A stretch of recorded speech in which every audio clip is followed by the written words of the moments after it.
How y'all doing? I like to start off this with, yeah, yeah, yeah, yeah, yeah, yeah. When the drama unfolds, you turn to the rock. Check this out, ladies and gentlemen.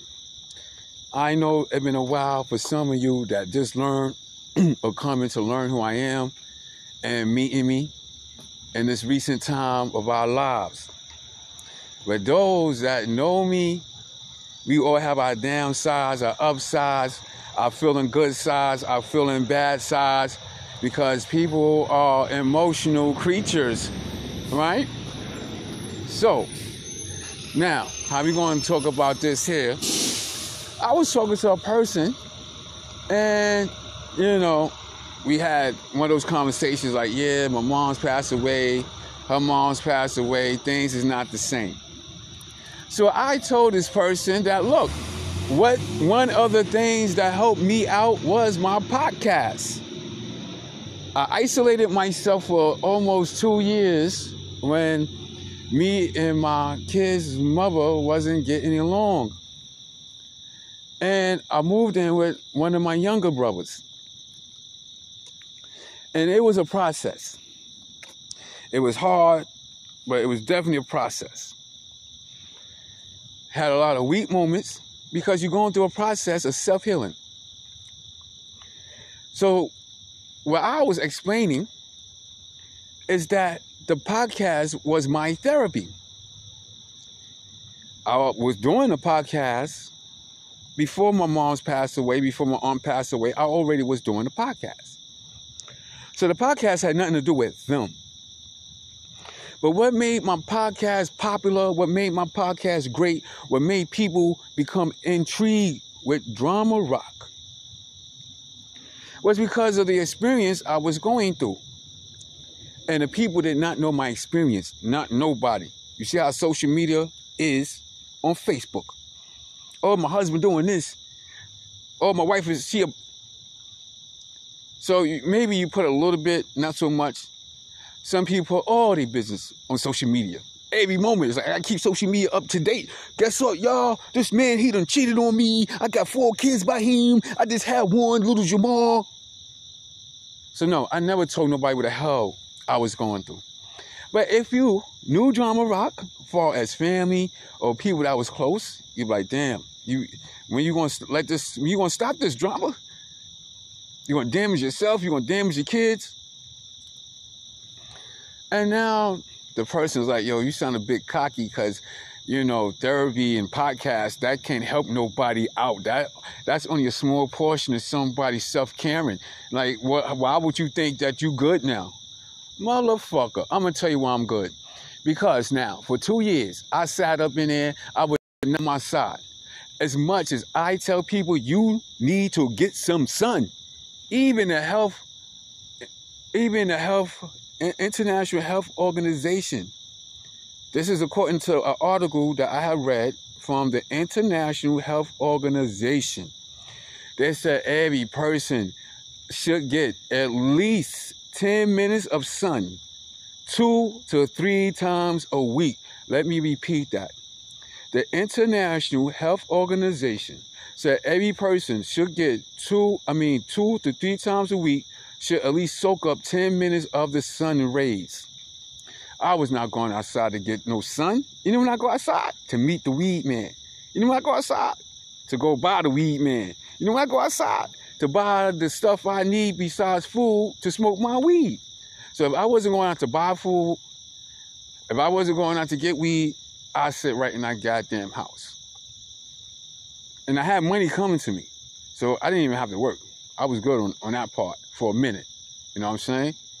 Every month I had a good amount of money. Because people are like, Driver, you don't even work no more. And I say, you see, I still smoke weed every day? Okay then. That's all that matters. As long as I can take care of my needs, my food, my hygiene, I'm good. Despite what I'm going through emotionally, I'm good. So now sometimes you have learned, or you learn that you could tell people your story. And people are intrigued, but it's inspiring. You don't know how much your story will touch somebody else and make them move forward. Even if your story is based on hardship.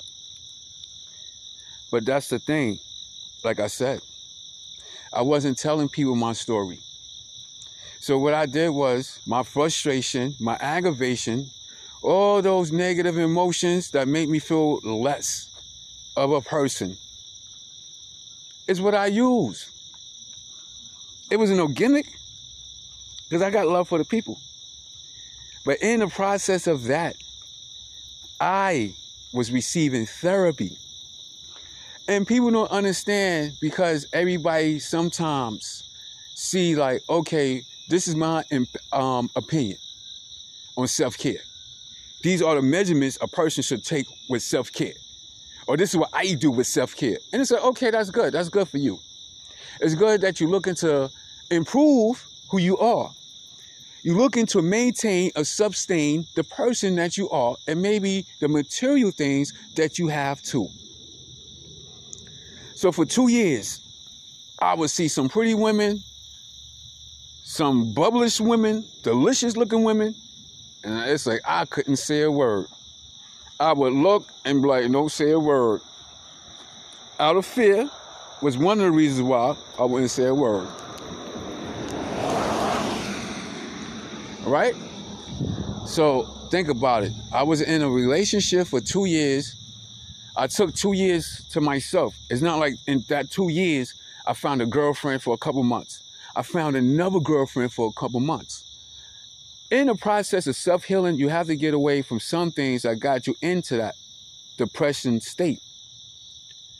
So some of the things that got me depressed was women. And I was only dealing with one woman at the time. But if your mind is messed up behind a woman and you're trying to mess with women, you may damage yourself more. The sad thing is the good that's in you left, even though you're going through a transition and thinking, okay, I'll go find somebody. She's going to be a better person for me. She's going to help me heal. No, what's going to happen is you may end up damaging that person that didn't deserve the response she got from you, but because of what you've been through, you may look at her in the wrong way. You may say things she doesn't deserve.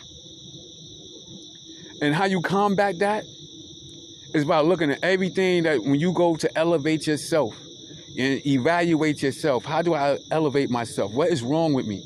What have taken place that I no longer feel good about myself? I no longer enjoy being around people like I used to. All I want to do is be by myself and smoke weed. So what I have learned in my life in the process of self-therapy, sometimes you have to interact with other people to find that therapy. Sometimes you have to interact with other people to find that therapy. As they say, a moment of clarity. So going back to how I said it was my therapy, because what happened was, as I was taking that anger and frustration out, many of my shows, we end up laughing. Many of my shows started out, look, this is today's subject. Marriage, wherever the subject was, this is today's subject. After the subject done, some of the people, we teamed up and we would do a comedy after what you may call a conspiracy or whatever kind of cast you may call it. Right? And, you know, I tried to explain to it, this is what helped me to where I'm able to talk to you now. And I look at the text, the person telling me I'm being cocky and telling me I don't understand that it takes more than a podcast to heal. And I'm saying this was, 5 or 6 years ago? I was in a relationship for 12 years. Within that podcast, people said some things that made me want to move on. People have said things to inspire me to be like, yo, Drama, get out this fucking state you in. And you never let nobody in your whole entire life ever make you feel like you don't want to be a person. Make you feel like when you walk the streets, you just want to die. Make you feel like when you go across the street, you hope a big truck or a big yellow bus will do the job for you. Not halfway do the job, put you in the hospital, put you in the wheelchair, and where you got crutches for the rest of your life. No, you want this yellow bus, this 18-wheeler, this whatever truck. You need to just touch me and touch me to the... That's it. There's no more me. So If you can't relate to this, then you could relate to this. Some people can't relate to this because they're like, wow, what the hell? Yes, what the hell? It feel like life has turned into the hellfire. Without you going through the hellfire based on religious notes and what they say hell is, there's a mental state of hell, there's a physical state of hell, while you right here on earth. So, rather there's a hell beneath us or not, many of us go through hell. We go through trials. And these relationships, some people don't recover because some people don't understand what self-care is. And that's why I gave the example. For that whole 2 years, I shacked up with my brother. As much as I seen women, I wouldn't say nothing to women. Because my fear was, what if this woman be worse than the woman I was just with? I'm liable to hurt this lady. Or I'm liable to fuck around and really try to take myself out this time. Like, I'm not going to just wish well and hope as I go across the street and the truck blowing his horn and it didn't hit me and it stopped in time not to hit me. No, I'm going to accomplish this. And whatever I got coming my way that could take me out of earth, then I'm going to do it. No, I took that 2 years and a little bit more before I even start saying hi to women. Before I start saying, oh, miss, you're very beautiful. Or, miss, what you have on is very nice. Or, miss, your hair look very wonderful. I couldn't even say those little words. Because the fear of what I've been through. And I didn't want to go through it again.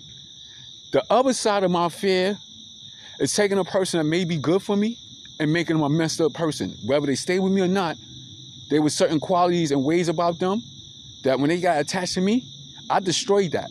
I destroyed that person. Or I played a part in their destruction.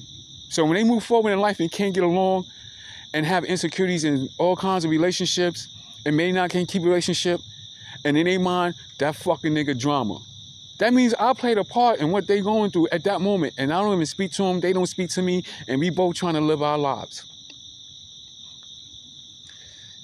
So it's sad, because a person felt like, you know, I got somebody I could finally talk to. And she told me the same thing. It feel good to talk to you. If I got somebody I could talk to, you have no idea. I don't have nobody out here. All I do is go to work. So, you know, when people tell you certain things, you kind of like, okay, we both is in the same path right now. You know what I'm saying? I feel good. You feel good. You put smiles on my face. You tell me I put smiles on your face. And then you give the person, like, this is what I've been through. And this is what helped me recover. You would think people want to celebrate. You think people want to celebrate. Like, look, I'm kind of fucked up, but if that's what worked for you, maybe I need to try it. Maybe I need to try something else based on what you said, but at least I need to try something because you pushing me to do something as I try to improve on me. So I try to connect with a person again, which did.